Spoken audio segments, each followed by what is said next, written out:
es el coro de los hombres cantores de Monte Abarim, antiguamente conocido como los niños cantores de Viena, pero ya crecimos, ¿verdad? Hermanos, todos los sábados a las 7 de la mañana tenemos reunión de oración y después pues tenemos este tiempo de ensayo. Todavía no reanudamos nuestros desayunos, pero sí los ensayos y un gozo verles. Hermanos Castrejón, ya los había visto antes o apenas regresaron también hoy. También hoy, ¿verdad? Amén. De repente siento que los he visto aquí en línea, eso sí, pero también de regreso varios de ustedes, hermanos. Qué bendición, gloria a Dios, hermana Miguelina, gusto verla. Amén. Ella viene coordinada con su cubrebocas verde, amén. Es la moda y hay que coordinar, ¿verdad? Su cubrebocas con la vestimenta, amén. Bueno, vamos a nuestras Biblias, hermanos, por favor, a Tito, capítulo 3. Tito, capítulo 3. Tito 3, cuando lo encuentren nos ponemos de pie para dar lectura a la palabra de Dios. Vamos a leer versículos del 3 al 7 en Tito, capítulo 3. También la hermana Espe me trajo a sus papás el día de hoy, ¿verdad? Viene alerta al cuidado de sus papás. Amén. Dios te bendiga, Espe, bienvenida. Tito, capítulo 3, del 3 al 7, me acompañan por favor en la lectura de los versículos número par, y dice así el versículo 3, porque nosotros también éramos en otro tiempo insensatos, rebeldes, extraviados, esclavos de concupiscencias y deleites diversos, viviendo en malicia y envidia, aborrecibles y aborreciéndonos unos a otros. Pero cuando se manifestó la bondad de Dios nuestro Salvador y su amor para con los hombres, nos salvó, no por obras de justicia que nosotros hubiéramos hecho, sino por su misericordia, por el lavamiento de la regeneración y por la renovación en el Espíritu Santo, el cual derramó en nosotros abundantemente por Jesucristo nuestro Señor, juntos, para que justificados por su gracia viniésemos a ser herederos conforme a la esperanza de la vida eterna. Este pasaje muchas veces es muy usado y conocido cuando compartimos el Evangelio, particularmente el versículo 5, vemos cómo la salvación no es por nuestras obras, ahí usted lo puede ver. Hay mucha gente que sigue creyendo, aunque conoce usted lo que dice Efesios 2, 8 y 9, lo mismo que aquí, no es por nuestras obras. Sin embargo, recientemente un líder de la iglesia, pues, o la denominación cristiana más grande, dijo que no entendía por qué Cristo había tenido que morir en la cruz. Pues hay que leer la Biblia, Señor, para entender. Pero cuando alguien opina eso, es que probablemente piensa que nosotros somos salvos por nuestras acciones, por nuestra conducta, por nuestras obras, lo cual se ve que definitivamente alguien no está leyendo su Biblia. Pero no es de eso lo que quiero hablarle el día de hoy, nada más quería señalar este pasaje, sino al término de ese mismo versículo, porque dice ahí, voy a leerlo otra vez, nos salvó no por obras de justicia que nosotros hubiéramos hecho, sino por su misericordia. Él tuvo misericordia de nosotros, que merecíamos ser condenados, pero se apiadó de nosotros y en lugar de nosotros sufrir, Él sufrió. Él fue a la cruz por nosotros. ¿Y qué hizo? Por el lavamiento de la regeneración. La palabra regeneración es un nuevo génesis, una nueva creación, un nuevo origen que Él obró en nosotros. Nos dio una absolutamente nueva oportunidad haciendo todas las cosas nuevas. Y luego dice, y por la renovación en el Espíritu Santo. Quiero enfocarme en esa frase, la renovación en el Espíritu. Vamos a orar. Padre nuestro, gracias por tu palabra y por tu bendición. Gracias, Dios, que ese Espíritu del cual leemos aquí nos da entendimiento de las Escrituras y podemos, Padre, discernir con toda claridad tu verdad, Señor, no la que dice ningún hombre, por eminente que sea su posición, pero tú, Señor, estás muy por encima de la sabiduría de todos los seres humanos, todo el colectivo de conocimiento y sabiduría de la humanidad. Padre, no llega ni siquiera a rascar la superficie de las profundidades de tu sabiduría. Y Padre, gracias que nos la revelas a través de este bendito libro que tú has inspirado en hombres fieles de la antigüedad, como el apóstol Pablo en este caso, y Padre, también usando al Espíritu para inspirarla en ellos, pero el mismo Espíritu también para darnos entendimiento de estas Escrituras. Bendice la predicación de tu palabra en Cristo Jesús. Amén. Pueden tomar asiento, hermanos. Qué gozo y maravilla, hermano, el poder ser salvos y llamados hijos de Dios. Ahí nos dice exactamente cuál era nuestra condición, nuestra naturaleza. En el versículo 3 dice, ¿qué cosa éramos? Insensatos, no teníamos sentido o sensatez, éramos rebeldes, ¿sí o no? Éramos extraviados, perdidos, esclavos de concupiscencias y deleites. Lo que el cuerpo y la carne quisieran, tras eso íbamos. Viviendo en malicia y envidia, aborrecibles. ¿Alguna vez alguien te ha aborrecido? ¿Te ha considerado despreciable? Probablemente no solamente alguien diga, no solo alguna vez, todavía para algunos podemos ser aborrecibles. El asunto es que antes para Dios éramos aborrecibles, pero ya no. Porque cuando Dios nos mira, no nos ve propiamente a nosotros, sino ve la obra de su Hijo. Y luego no solamente éramos aborrecibles, sino que también nos aborrecíamos unos a otros. Esa es la historia de la humanidad: guerras, pleitos, disensiones, derramamiento de sangre. Sabemos que preocupa en este año las muertes por un virus, pero ¿sabes qué? Si tú enumeras las guerras y los pleitos que hay hoy en día y que han habido, muchos más seres humanos han muerto a manos de sus congéneres que cualquier otra enfermedad. Millones y millones han muerto en guerras y siguen muriendo, y aún no en guerras, en pleitos, en situaciones de barrio, de familia, mucha gente sigue muriendo.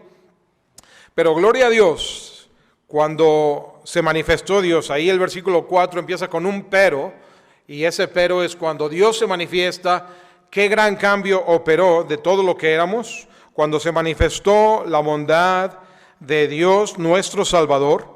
Su bondad y su amor se manifestaron para con los hombres, todos los seres humanos, y ahí es que nos salvó, nos transformó, nos hizo sus hijos, nos redimió, nos dio un nuevo nombre, nos dio una nueva vida, nos dio un nuevo enfoque, un propósito nuevo para el cual vivir, no por obras que nosotros hayamos hecho, sino por la misericordia. Él se apiadó de nosotros, Él nos miró y nos vio como el mundo es, como lo acabo de describir hace un momento, y en lugar de Él decidir condenar, que era lo que es, lo que merecemos, decidió compadecerse, ser misericordia para con nosotros, y Él nos lavó con su sangre y nos dio una nueva vida, nos regeneró, como si nos hubiera hecho de nuevo. Y dice, por medio de la renovación del Espíritu Santo, el cual, hablando del Espíritu, versículo 6, derramó en nosotros, ¿de qué manera, hermanos? Ahí hay un adverbio. ¿Cuál es? Abundantemente. El Espíritu Santo no es dado a cuentagotas, es dado abundantemente. Lo vemos dado abundantemente en la forma que las Escrituras nos han sido dadas, y lo vemos dado abundantemente en la forma que Él mora en nosotros, entre nosotros, en medio de nosotros, nos dirige. O es un ser más bien silencioso, pero no quieto, está continuamente obrando en nosotros, no se hace notar por sí mismo, no atrae atención a sí mismo, pero está plenamente activo en abundancia por Jesucristo nuestro Salvador. ¿Para qué? Versículo 7, para que justificados Y esa justificación es mucho más allá de cuando tú faltas un día al trabajo o a la escuela y a lo mejor estuviste enfermo y te piden un justificante y tú dices, bueno, ya la libré para no enfrentar cualquier pena o castigo. Bueno, hermano, la pena o castigo que penaba aquí sobre nosotros era condenación eterna. Y ya hemos sido librados, justificados, perdonados por su gracia, por su favor que nos ha extendido sin merecerlo. Y para que, justificados por esa gracia, viniésemos a ser, la cosa se pone mejor, mira, herederos conforme a la esperanza de la vida eterna. Hoy mucha gente teme por escasez, por carencias, porque el Producto Interno Bruto de cada nación se reduce, porque no hay trabajo, porque los negocios cierran, pero el Señor nos hace, más allá de salvarnos y redimirnos, nos hace herederos. Quiere decir que vamos a recibir grandioso patrimonio, grandiosa bendición. ¿Se da cuenta, hermano, que verdaderamente si alguno está en Cristo, nueva criatura es? Las cosas viejas pasaron, aquí todas son hechas nuevas. Es como un cuadro de muerte. ¿Ha sido esos cementerios viejos? Y aquí los hay incluso, que no están cuidados, como que la gente no paga sus cuotas de mantenimiento, están llenos de basura y la misma hierba y hojarasca que cae de los árboles, ahí está, y algunos monumentos que construye la gente encima de sus muertos, todos manchados y dilapidados. ¿Es un cuadro así como éramos nosotros? Y ni siquiera esos sepulcros que le describo son blanqueados como los fariseos, pero luego la vida que Él nos da es como estar en un bosque frondoso, verde, lleno de flores, lleno de fauna y vida. Ese es el tipo de imagen de cuadro de luz y vida al que Él nos ha transformado. Es como pensar en un lago seco, lleno de lodo y fango y pantanoso, a ríos de agua viva, donde fluye su gracia. Es como la tierra de Israel. Mira, si tú ves un mapa y ves, por ejemplo, todo el norte de África prácticamente es desierto, el desierto del Sahara, y llegas tal vez a la cuenca del Nilo y hay un poquito de verdor a lo largo del Nilo, pero luego cruzas a la península del Sinaí y todo lo que es Arabia y es desierto, subes hacia Israel y es desierto y ha sido desierto toda la región, y te puedes extender mucho hacia las regiones de Medio Oriente, Siria, Irak, salvo donde hay ríos, pero todo lo demás es desierto, Irán. Pero hoy la nación de Israel, habiendo sido desierto por siglos y siglos, está reverdeciendo. Ese es el cuadro, hermano, de la regeneración que Dios obra en nosotros. Jesús le dijo a Nicodemo, de cierto te digo que el que no naciere de nuevo, el que no fuere regenerado, no puede ver el reino de Dios. Ese reino de Dios que Él quiere darnos como herencia. Y más adelante le vuelve a repetir, no te maravilles de que te dije, os es necesario ser regenerado, os es necesario nacer de nuevo, os es necesario ser justificados, renovados, transformados. ¿Para qué? Para ser herederos de ese reino y de esa gloria. En Romanos capítulo 8, que es el capítulo de la vida en el Espíritu, dice así: ahora pues, ninguna condenación hay para los que están en Cristo Jesús, los que no andan conforme a la carne, sino conforme al Espíritu. Versículo 6, Romanos 8, 6, porque el ocuparse de la carne es muerte, pero el ocuparse del Espíritu es vida y paz. ¿En qué nos ocupamos tú y yo, hermano? Especialmente en los últimos días, semanas, meses. ¿Nos ocupamos en las cosas del Espíritu o nos ocupamos en las cosas de la carne? Versículo 9, mas vosotros no vivís según la carne, sino según el Espíritu, si es que el Espíritu de Dios mora en vosotros, y si alguno no tiene el Espíritu de Cristo, no es de él. Pero ¿sabes cuál es la buena noticia? Que puede ser. Si no ha sido regenerado, si no ha nacido de nuevo, puede serlo. La sangre preciosa de Cristo derramada en la cruz sigue siendo eficaz y poderosa para convertir al pecador arrepentido en un hijo de Dios, en heredero de su gracia, en un hombre hecho completamente nuevo, transformado, regenerado. Versículo 13 de Romanos 8 dice, porque si vivís conforme a la carne, moriréis, mas si por el Espíritu hacéis morir las obras de la carne, viviréis, porque todos los que son guiados por el Espíritu de Dios, estos son hijos de Dios. Nuestro espíritu, hermano, debe ser vivificado si es que hemos de entender las Escrituras. Si es que hemos de recibir la sabiduría de Dios, así como Jesús le dijo a Nicodemo, os es necesario nacer de nuevo, os es necesario ser vivificados. Las palabras que usa aquí en el pasaje que leímos al principio son regenerados, renovados en el Espíritu Santo, si es que queremos tener sabiduría de lo alto. Y qué importante es tener esa sabiduría en una época, hermano, donde tú sabes, hay toda clase de falsedades, fake news, falsas noticias, falsas declaraciones, toda clase de engaño, y el mundo corre tras el engaño de Satanás. La palabra de Dios nos advierte que Él es capaz de engañar a las naciones en los 4 rincones de la tierra, y nos puede engañar a nosotros también. Qué importante tener sabiduría, pero hemos de ser renovados en el Espíritu para ser hechos hijos y herederos en una transformación total. ¿Por qué, hermano? Porque la Escritura dice que el hombre natural, o sea, el hombre que no ha sido renovado o regenerado, no percibe las cosas que son del Espíritu, porque para él son locura.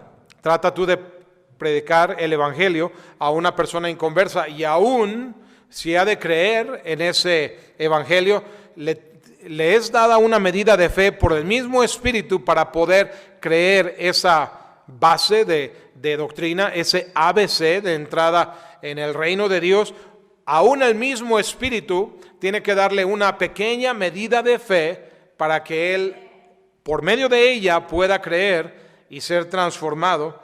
De lo contrario, una persona que rechaza todo lo que el Espíritu nos da, lo que escuche de la Biblia, del Evangelio, cualquier palabra que venga del Espíritu, le será locura. Espero que para ti estas cosas no sean ninguna locura, hermano, sino sensatez. ¿Por qué es locura? Porque no las puede entender, porque se disciernen espiritualmente. Nuestro espíritu, hermano, es la parte de nosotros que nos permite tener comunión con Dios, entendimiento de su palabra, tener respuesta a nuestras oraciones, el poder entender su sabiduría, el poder entender su propósito, su voluntad, el poder tener una relación personal con Él, requiere que nosotros tengamos un espíritu avivado. ¿Tu espíritu ha sido avivado, hermano?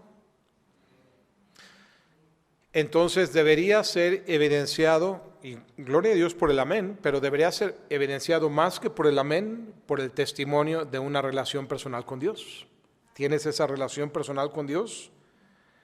Al ser salvos y redimidos por Cristo por medio de la fe, una nueva vida nos es dada. Nos convertimos en templos del Espíritu Santo. Él viene y hace morada, habitación dentro de ti. Nuestro espíritu humano, que había muerto por causa del pecado, es vivificado. Pero comienza una nueva batalla. Gálatas capítulo 5 nos habla de esa batalla. En Gálatas 5, versículo 16, dice Pablo, digo pues, andad en el Espíritu y no satisfagáis los deseos de la carne, porque el deseo de la carne es contra el Espíritu y el del Espíritu contra la carne, y estos se oponen entre sí para que no hagáis lo que quisierais. ¿Tienes esa batalla, hermano, entre la carne y el Espíritu? Mira, los deseos de la carne es que tú temas y dudes, pero el deseo del Espíritu es que tú confíes en Dios. ¿Por qué se caracteriza más tu vida? ¿Por temor y duda o por confianza en Dios? Otro ejemplo de la contraposición entre la carne y el Espíritu. La carne dice, ¿para qué ir a la iglesia? Demasiado problema, demasiada dificultad y toda clase de peros y obstáculos para no ir a la iglesia. Que si hay transporte, que si hay ruta, que si va a ir fulanito, que si va a ir pareganito, que etcétera. Tantas excusas, que si no tengo que ponerme, amén, que si está lloviendo. Eso es lo que la carne ve, pero la intención del Espíritu, si somos guiados por el Espíritu, es el de ningún motivo, nada puede impedirme que yo deje de congregarme, salvo que no abran las puertas de la iglesia, yo voy a estar congregándome, amén. Lo que dice la carne es que todo lo que tú ganas en tu trabajo es tuyo. ¿Piensas así? Porque el Espíritu dice que todo lo que eres y todo lo que tienes le pertenece a Dios. Son nada más ejemplos, hermano, del discernimiento de la carne y del Espíritu. ¿Cómo es tu testimonio en el día a día? El de los deseos de la carne es no hablar de Cristo. Es vergonzoso hablar de Cristo, te causa temor hablar de Cristo, el ser identificado como cristiano, el temer ser etiquetado o descalificado en tu trabajo, en la familia, el ser rechazado, no aceptado, no invitado. Esos son los temores y apetitos de la carne, pero el deseo del Espíritu es testifica del Evangelio de Jesucristo, testifica lo que Él ha hecho en tu vida. El deseo de la carne te indica a que acumules tesoros en esta tierra porque, no sabes qué puede pasar el día de mañana. Pandemias, huracanes, terremotos, incendios, puedes tener carencia, así que guarda tesoros aquí en la tierra para que puedas comer, beber y regocijarte, mientras que el Espíritu te dice, no acumules tesoros en la tierra, acumula tesoros en el cielo. ¿Cuál es tu testimonio, hermano? ¿Qué es? ¿Cómo está esa batalla?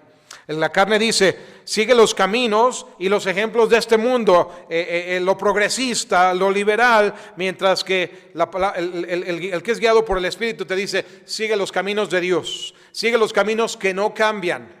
Estos términos conservador y liberal son a veces engañosos, depende mucho de las circunstancias. Mira, en términos políticos, el conservador es aquel que quiere conservar el status quo, pero cuando el status quo es malo, es bueno ser liberal. Y cuando el status quo es bueno ser conservador. Entonces, ¿quiénes son los buenos, los liberales o los conservadores? Depende de cómo esté el status quo. Las circunstancias, puede ser engañoso, pero simplemente el liberal busca el cambio, la revolución y otros términos que no quiero repetir ahorita para no politizar el mensaje, ¿verdad?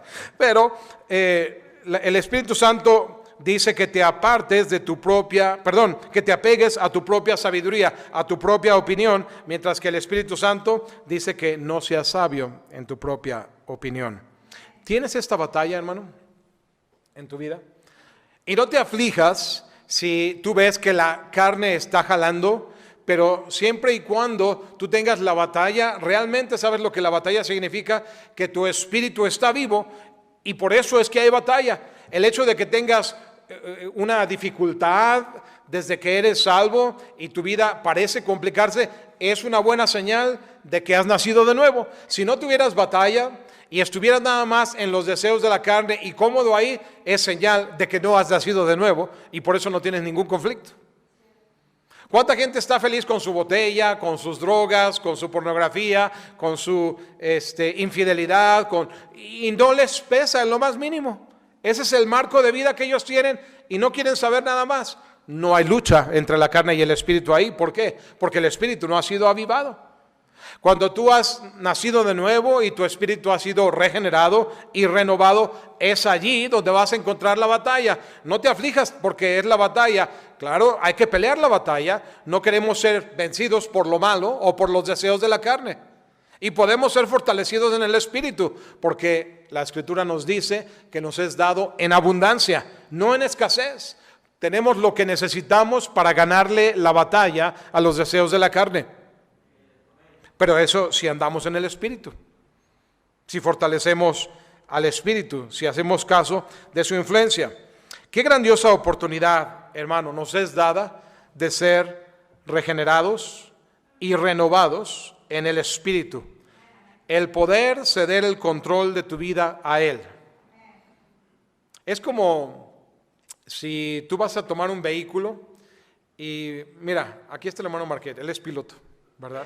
Supón que vamos a tomar un vuelo y y nos subimos al avión y el que va de piloto, hermano Marquet, y nosotros vamos de pasajeros, pero de repente el piloto real se infarta y está incapacitado para seguir en los controles.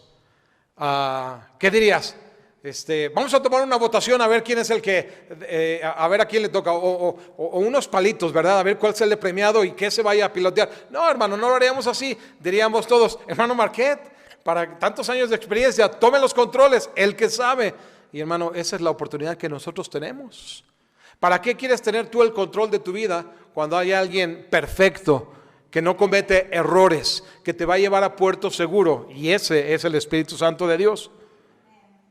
No queremos, hermanos, soltar el control de nuestra vida. No, yo manejo, yo quiero tener el control. Se lo podemos dar, y ese es el privilegio de ¿quiénes? De los renovados, de los regenerados en el Espíritu, y nada más de ellos. El ser vivificados y avivados en la imagen de Cristo para desarrollar las virtudes que hay en Él, en nosotros. ¿De qué modo somos renovados por el Espíritu Santo de Dios? Quiero darle 4 puntos nada más y nos vamos a desayunar. Amén. Número 1, podemos ser renovados de su presencia en nuestra vida.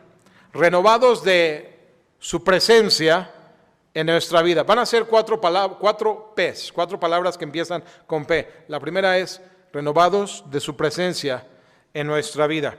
Cuando Jesús le era necesario regresar de Judea a Galilea, pasando por Samaria, allá en Juan capítulo 4, para llevar el evangelio a la mujer samaritana y a través de ella a todos los samaritanos. Cuando él se acerca con ella, ustedes conocen la historia, él le pide agua, y ella dice, como tú siendo judío me pides a mí de beber, tú siendo judío, yo siendo mujer samaritana. La Escritura explica que unos y otros no tienen trato.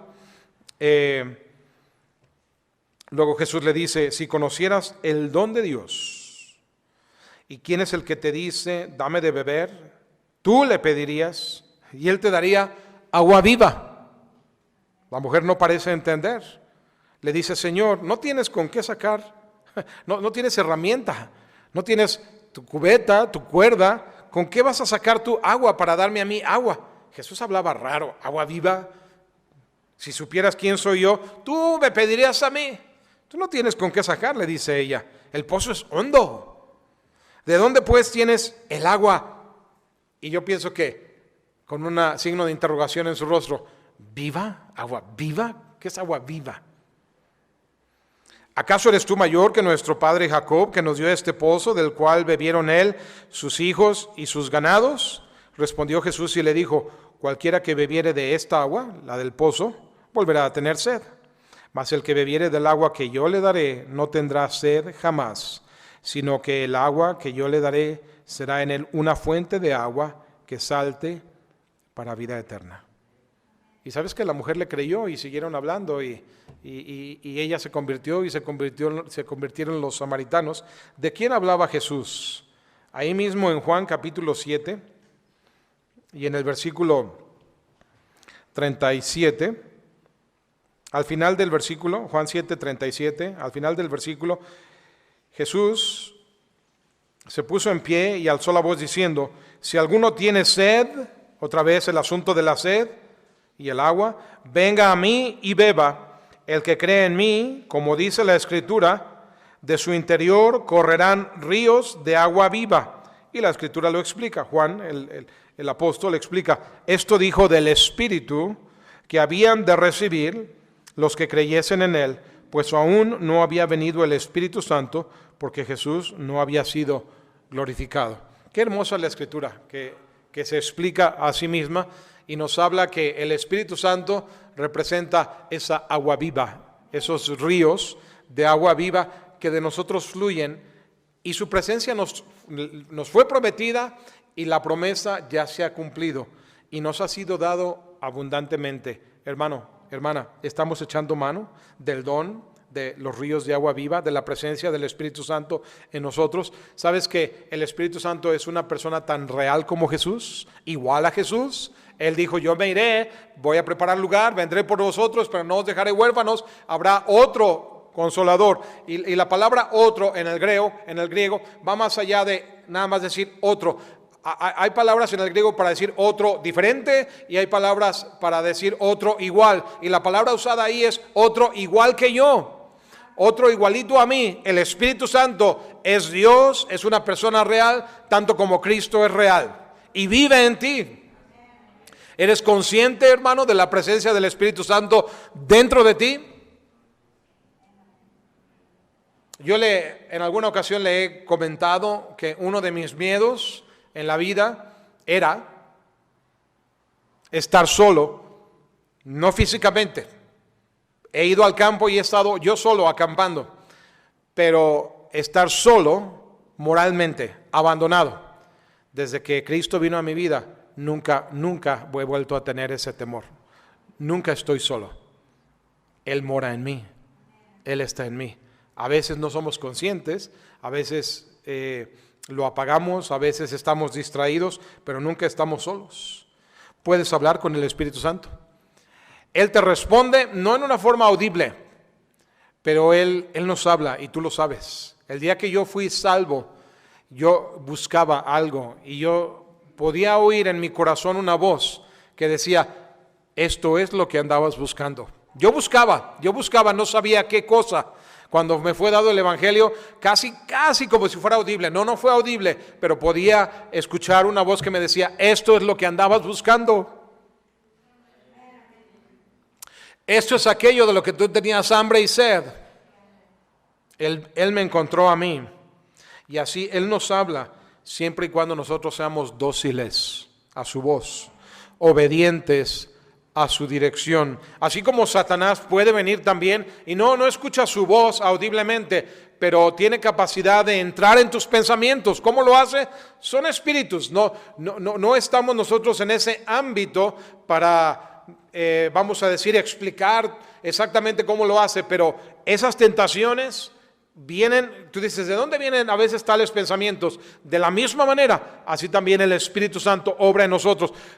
Toda clase de espíritus hay. Y mucha gente se espanta a veces de que si el espíritu y que si las voces. No dudo que lo haya. Y quienes dicen que oyen voces, no lo niego. Pero ¿sabes cuál es el espíritu con el cual debemos estar sintonizados? Y únicamente el Espíritu Santo de Dios. Sé dócil a su voz. Él es a quien tú puedes pedirle guía y te ayuda en cualquier área de tu vida. Te ayuda a obtener sabiduría. Te ayuda a conocer la verdad. A veces es difícil discernir la verdad, pero Él te lleva al camino de la verdad. Te lleva a no cometer errores cuando tomas decisiones. Te lleva a no entrar en tentación. Jesús no entró en tentación cuando fue tentado por el Espíritu Santo. Ahí en Juan capítulo 16 y el versículo 13, Juan 16, 13. Dice así, pero cuando venga el Espíritu de verdad, Él os guiará a toda la verdad, porque no hablará de su propia cuenta, sino que hablará todo lo que oyere y os hará saber las cosas que habrán de venir. Nos da sabiduría y entendimiento para poder discernir la palabra de Dios, la Biblia.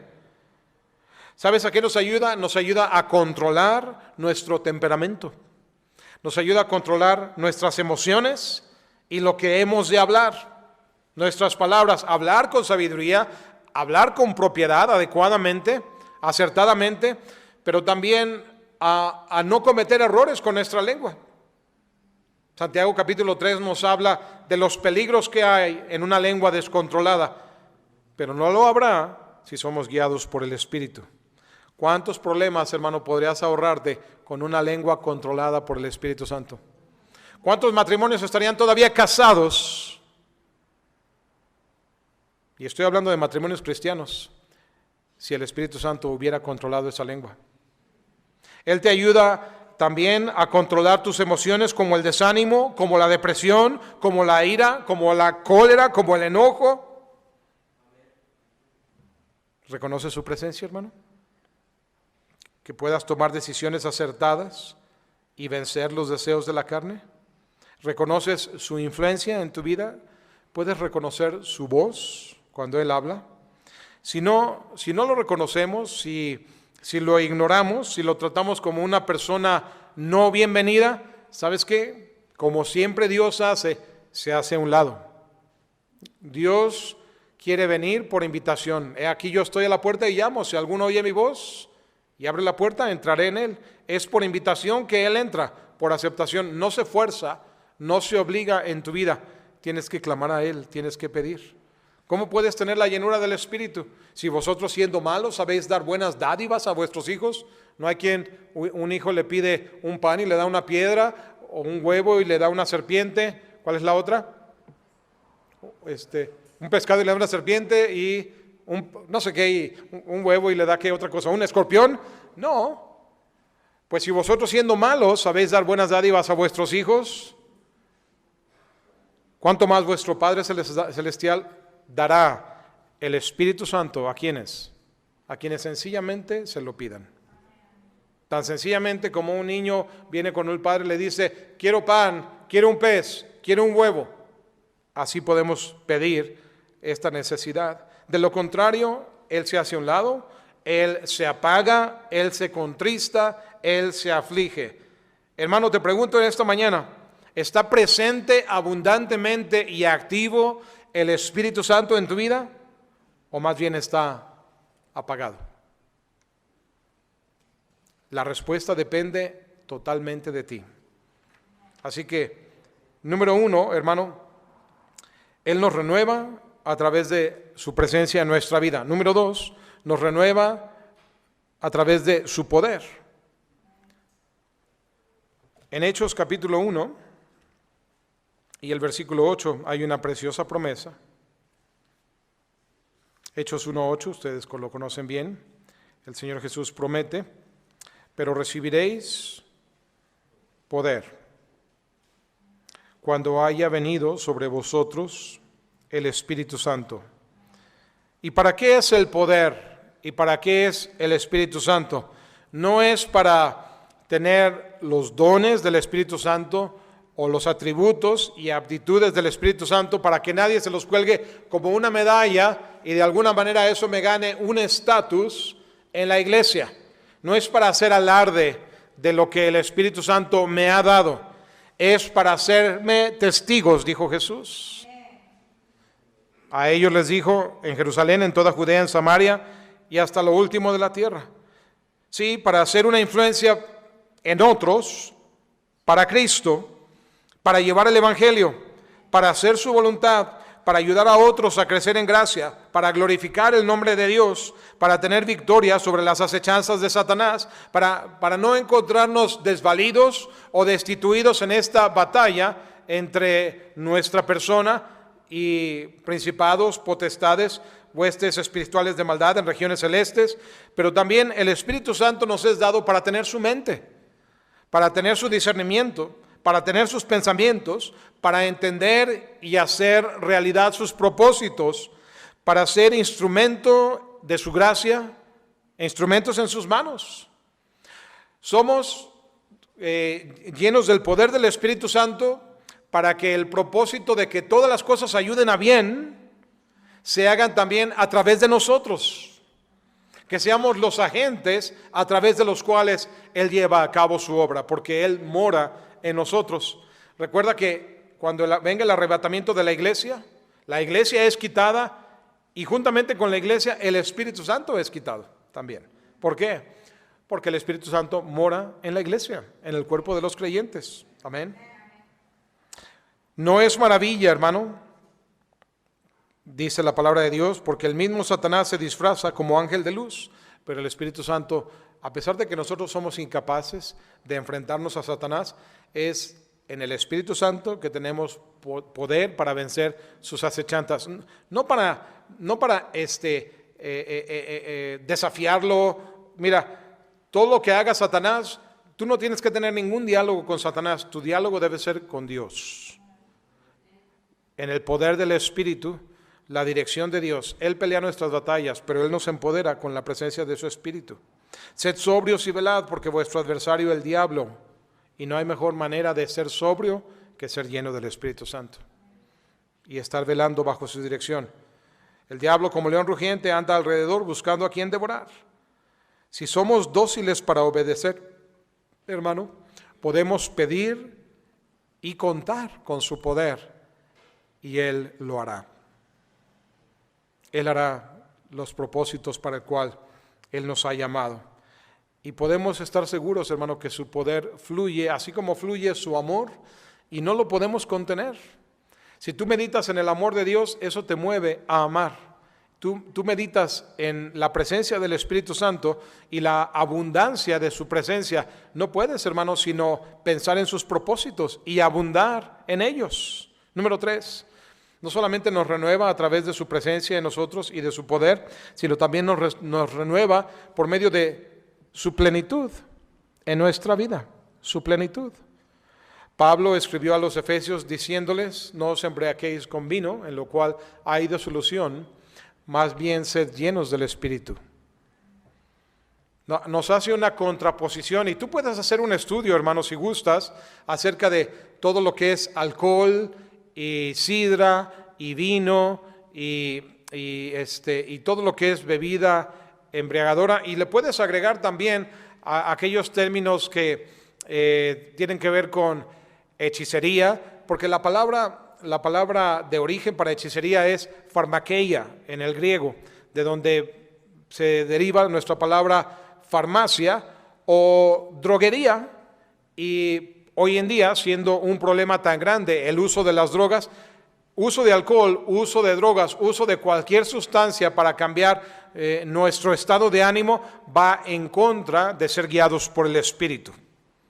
Por eso es que los cristianos no consumimos alcohol, ni siquiera como en algunas iglesias hacen, ni siquiera en la Santa Cena, porque el vino procesado, para llegar a ser vino alcohólico, tiene que pasar por el proceso de fermentación. No es apropiado usar algo que pasó por proceso de descomposición para representar la sangre pura de Cristo. Por eso usamos el jugo de uva. La palabra de Dios usa la expresión fruto de la vid, no dice vino. Y somos renovados, somos renovados, hermano, también en la plenitud de su presencia en nuestra vida. Una presencia abundante, porque así ha sido dado a través también de la manifestación de esa llenura que se va a manifestar por medio de sus dones. No vamos a ser distinguidos por las obras de la carne descritas en Gálatas capítulo 5, las cuales no voy a leer en este momento, sino lo que debe de caracterizarnos es, Gálatas 5:22, el fruto del Espíritu, que es amor. ¿Por qué no amamos? ¿Y por qué luego nos justificamos? O no perdonamos, o no somos misericordiosos, o no somos condescendientes. Somos belicosos, contenciosos. Eso no tiene ningún tipo de semblanza e indicación que estamos llenos del Espíritu Santo. Y la palabra de Dios nos da ese mandato: sed llenos. De nuevo, si lo analizan en la gramática, es modo imperativo, es un mandato: sed lleno del Espíritu Santo. Si no eres lleno del Espíritu Santo, no es porque Él carezca de capacidad. Él es dado en abundancia. Es porque nosotros le estamos resistiendo. Y eso es lo que éramos y ya no deberíamos de ser. Pero es rebeldía. ¿Se acuerda? Que así comenzó en Tito, capítulo 3, el versículo 3, describiendo lo que éramos, y una de las palabras es rebeldes y no querer ser llenos del Espíritu Santo.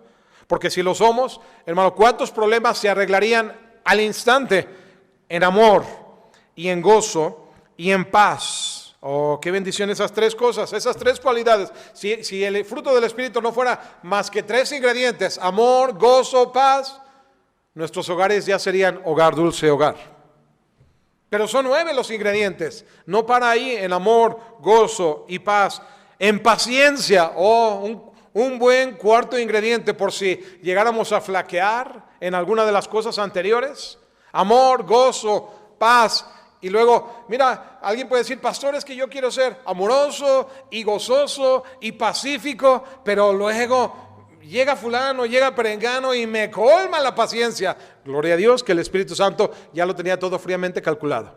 Y también incluyó paciencia y benignidad y bondad. Obrar el bien, tanto el bien de los hombres como el bien de Dios. Y luego nunca olvidar la fe. Todo en la vida cristiana comenzó por fe. Aquí yo pienso que el orden de los factores no altera el producto, hermano. Amén. Vive por fe. Es que las cosas no son como yo quisiera. Confía en Dios. Es que yo procedo de esta manera. El Espíritu, no sé, la verdad, ya no entiendo ni lo que el Espíritu quiere decir. Tal vez no lo entiendas, no porque Él no hable claro, no porque Él esté hablando otro idioma, pero porque en nuestra mente hay un nudo de confusión, porque estamos más bien llenos de nosotros mismos, llenos de carnalidad, llenos de humanismo, llenos de mi voluntad, lleno de propósito. Y mira, si tú estás escuchando una conversación aquí y una conversación acá, ni a la una ni a la otra le haces caso. Peor tantito si es en dos idiomas diferentes. ¿Has tratado alguna vez de estar en el teléfono y escuchar un programa de radio? O es lo uno o es lo otro, pero no los dos. No puedes estar escuchando a tu carne y al Espíritu al mismo tiempo. Tú eliges. Y el estado de nuestro hogar nos delata, nos descubre. Amor, gozo, paz, paciencia, benignidad, bondad, fe, mansedumbre. No, yo no soy ningún menso. No dije mensedumbre, dije mansedumbre. Aprended de mí que soy manso y humilde de corazón. Pero sí, se parecen las palabras, pero nos justificamos para no ser mansos porque pensamos que el manso es menso. Y no es así.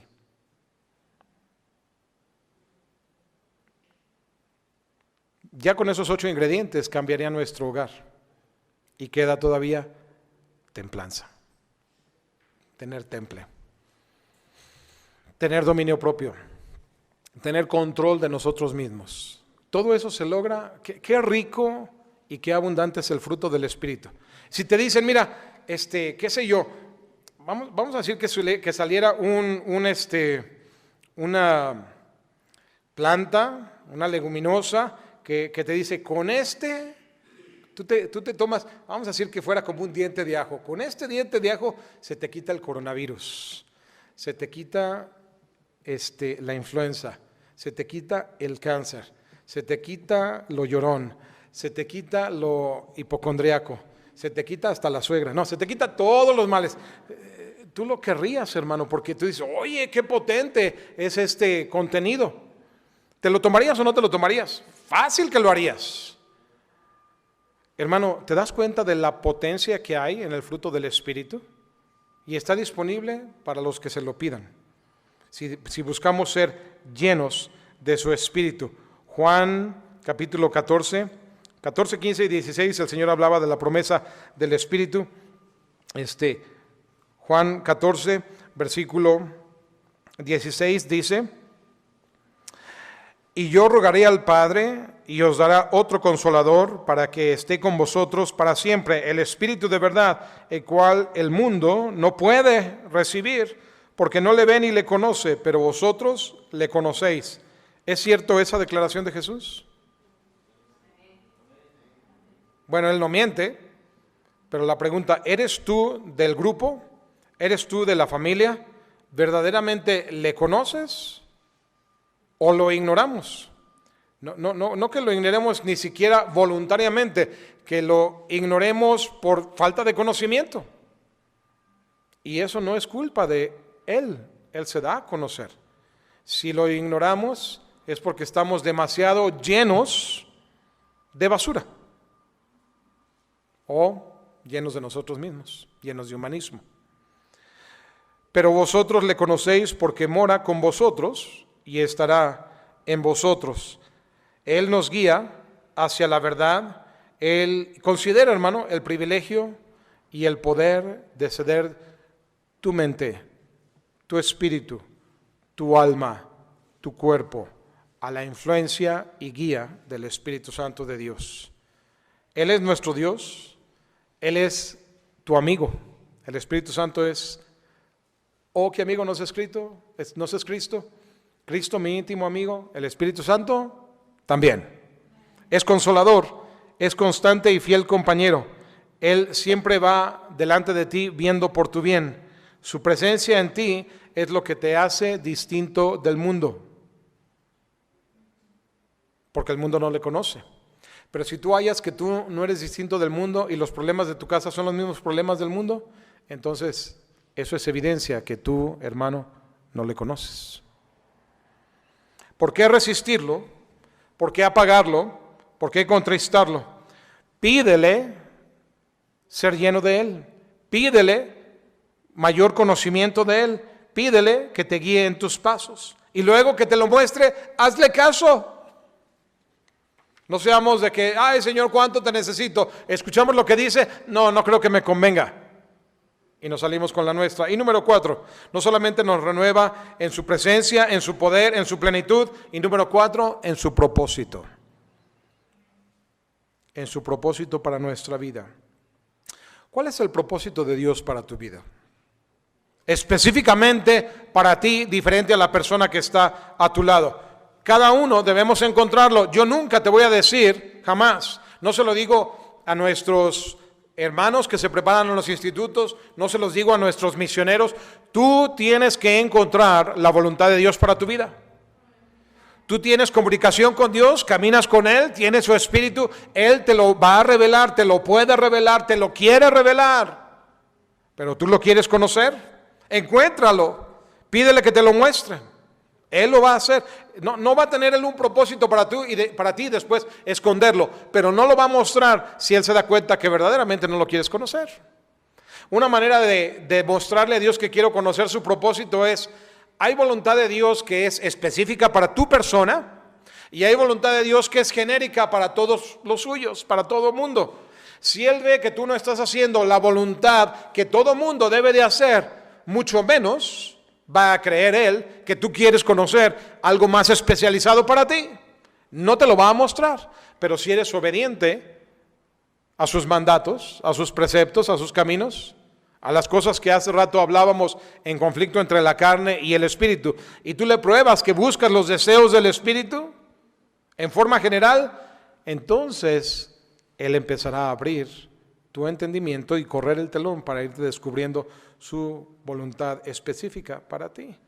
No dejes de preguntarle hasta que lo hayas descubierto.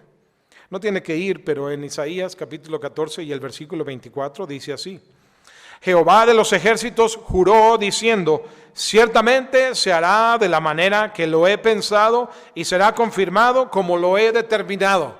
Qué potente declaración de Dios. Lo que yo planeo, lo que yo espero hacer, se va a hacer, no hay quien estorbe. Dice, este es el consejo que está acordado sobre toda la tierra y está la mano extendida sobre todas las naciones, porque Jehová de los ejércitos lo ha determinado. ¿Y quién lo impedirá? ¿Quién se puede parar enfrente de Dios y parar a Dios?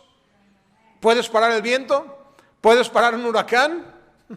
¿Puedes parar una marea, un tsunami? Y todo eso es nada.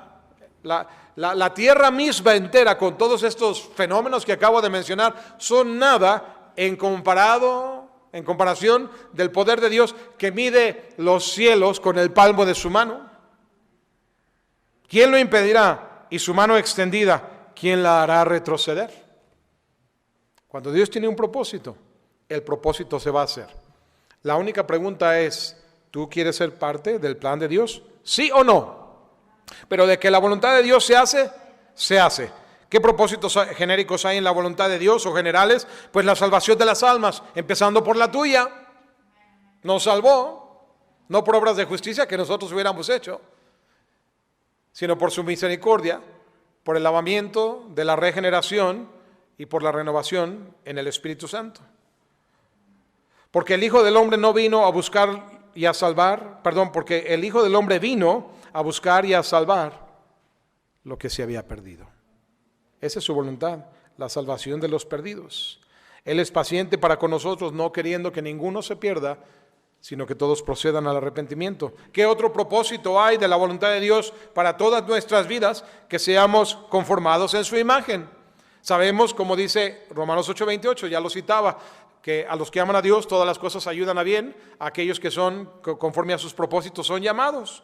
Pero luego nos dice también, en el versículo siguiente, Romanos 8:29, porque a los que antes conoció y también los predestinó para que fuesen hechos conformes a la imagen de su Hijo. Él tiene una meta en tu vida de que haya salvación, de que el Evangelio corra, de que comiences esa nueva aventura en compañía con Él y con una meta de que seas conformado en la imagen de Cristo. ¿Qué otro propósito Él tiene para nosotros? Que le sirvamos con nuestra vida.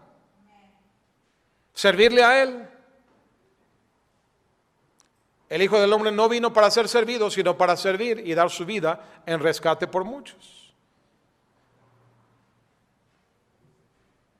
Pero hay gente que prefiere que les digas una maldición a que los pongas a trabajar. El servir es una palabra fea para algunos. Que le sirvamos exactamente como Él sirvió, en semejanza a Cristo y bajo el ejemplo de Cristo. ¿Qué dice Romanos capítulo 12 y el versículo 1?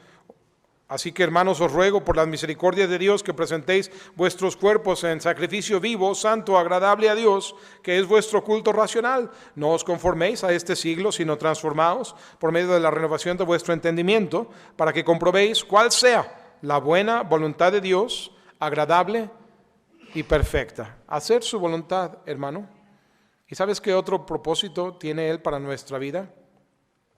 Que nos hagamos tesoros en el cielo, y que si hemos de ser ricos, seamos ricos en buenas obras, ricos para con Dios.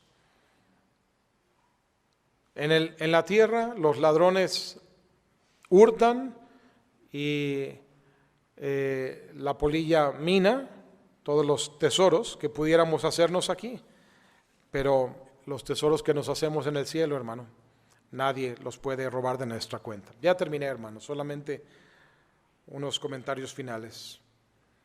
¿Por qué no te acercas a Él hoy mismo para tener una fresca unción de su Santo Espíritu?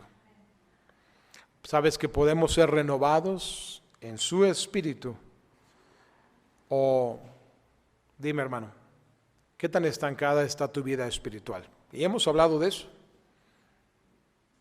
Puede ser renovado en su presencia, en su poder, en su plenitud y en sus propósitos.